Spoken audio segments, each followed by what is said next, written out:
How you doing, guys? Professor EDC with another BLADE-OSOPHY Sunday, and today we have a special BLADE-OSOPHY, and that's because we're going to unite efforts amongst a few people in the knife community.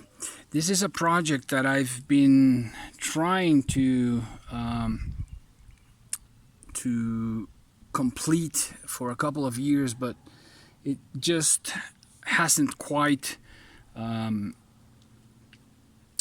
the way that I wanted. But since I watched Dirk Werning's Dirkscussion video on secondary pricing, well, I spoke to Dirk about the project, and he was on board with everything, and so we're putting together a project that we will let you know about it.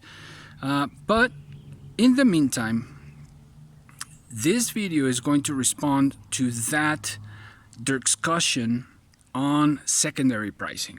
All right? And, well, what does Professor EDC think about secondary pricing? It is what it is. That's just it. I'm not gonna go into the whole BS of capitalism and all that, because markets are just like that. Offer and demand, supply, chains, whatever. It's just what it is. But we gotta think about different points of how the market functions, because it's pretty easy to just talk about politics and whatnot, which let's just leave that aside. But at the same time, this way that the markets function open the doors, open gateways for other things to come in, such as other countries, such as China, right? Now, the way I see it, there's a constructive, competitive China, such as Riyadh, such as we, and I'm just going to leave it there. But and then there is the other China. The $1 shops, the cheap made Chinese knives, the cheap made products that come and invade our markets with a disloyal attitude, and that's just part of it. That's just part of markets and how they function. But I'm not gonna go right now into is it right or is it wrong. It's just the way it functions. It's just the way it works. Now, if we go into the topic of capitalism, well, that's part of capitalism, and therefore we would have to accept this competition from other countries, such as China. And we would also have to accept clones, right? Because that's just part of the market, and that's just how the capitalist world functions. And I mean world, not just one country. It is what it is. Is it right? Is it wrong? That's for each and every one of us to find out, because it also depends on the country, on the situation, on the circumstances. We cannot exclude, when we talk about the secondary market, we cannot exclude the situation of other countries, which is the situation of other countries is not the same in the minimum as the situation that the US lives. And While we may talk about this lottos or lotteries, and I do find disrespectful when in a Blade show someone wins a certain knife or folder, and in front of the designer, in front of the maker, that person sells it for way more. I do find that to be disrespectful. At least go around the corner and do so, but not in front of the maker. Have that decency. Have that decency. It's just plain old decency. And yeah, I'm old school in that way. But as to what the market dictates, offer and demand, it's going to be different in each country, and we're going to pay different prices. And I can tell you, everywhere else outside of the US, we pay a whole bunch of more money. We do. We pay shipping. We pay for exactly secure shippings, and we pay taxes, which in each and every one of our countries they're going to be different. And if you talk about, for example, Mexico, we would have to talk about a 35, a 40% increment. If we talk about Argentina, we would have to talk about 100% increment right now. And as well as in Europe, we would have to talk about a 40% increase, Is that fair? Is that not fair? It is what it is, and that's what we deal with.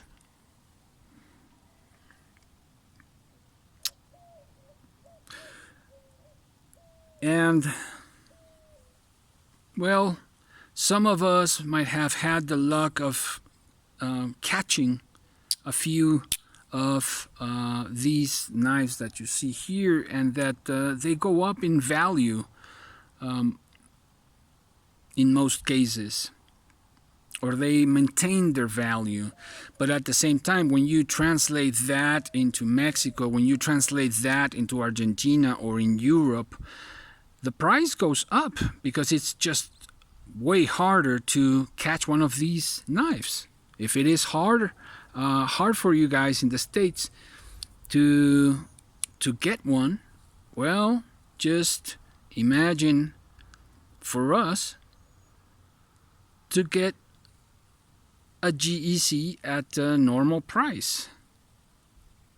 And I've seen this all over, how people get angry, and and I have found out that that there are some how do you say, cheating in some companies, that the knives have already been reserved for other people. So when the drop goes live, there's a whole bunch of those that are already reserved.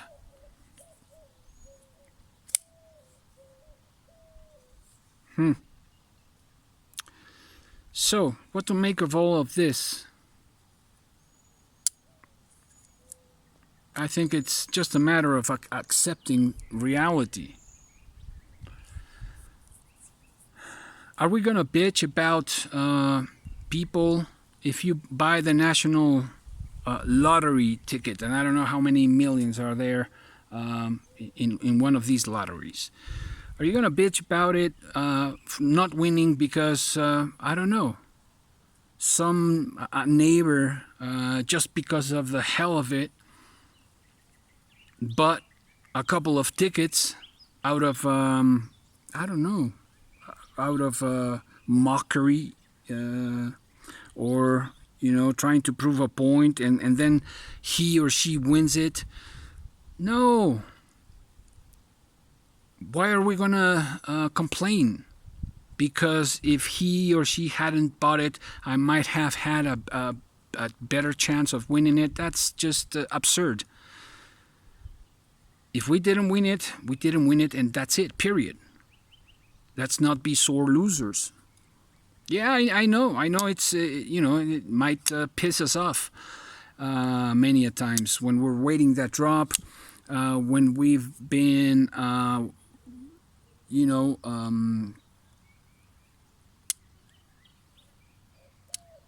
just really hunting down the drop and just being ready for it, and then it comes, the site crashes down, and we don't get the peace that we fervently chased down for months. Yeah, it's not cool, but it's just the way it is. And it doesn't really have to do with politics. It has to do with desire, our own desire. Now, are we going to let our own desire get the best of us? I don't think so. Yeah, it might be frustrating for a bit, but, that's it. I'm not going to bitch about it for weeks on ending. If I miss the drop that I wanted, the S90V model as such, because I find this design is awesome, but I want it in S90V, not in S35 or S45 or any other steel. I wanted it, the one in S90V, and they just ran out, and they haven't come up again. And so, well, that's just how it is. And if I grab it in the secondary, I know I'm going to have to pay a whole bunch more. And sometimes we're going to give in and buy it. Is that right? Is that wrong? It's just what it is. It is the power of my desire. And if I have the money to pay it, I'm just going to pay it. And one other thing, because I think it's worth mentioning. The people making a profit, of course, sometimes it's just ridiculous profits, really, such as the slish buoy, the Spyderco slish buoy. It's those people are trying to make a profit and trying to make a living in the most honest way they can. At least they are not robbing people on the streets or getting into houses and stealing. That I always think of that, because that's something very common here. And so when in the traffic lights, when the traffic light stops you in many places, there are these kids, these teenagers, young men that are unemployed and have had a tough life and whatever, and they wash your window. Sometimes even irrespectfully, they don't ask. They just jump in and throw water and soap to your windshield and start washing the window. And yeah, might be bothersome, but couple of coins, and that might just be preventing them to recurring to stealing and putting in danger not only their lives but other people's lives. So when we talk about the secondary market and making people making a profit of it,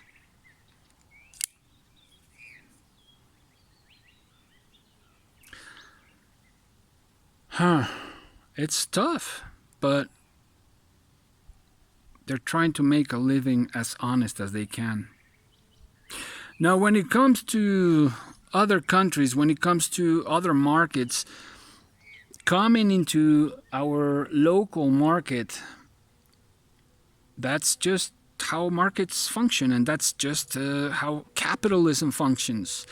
But I do think that we have to find ways to change those markets, to change capitalism in order to function in a different way, in a way that there is, let's just say, a cleaner competition. Because we know that there is very dirty, very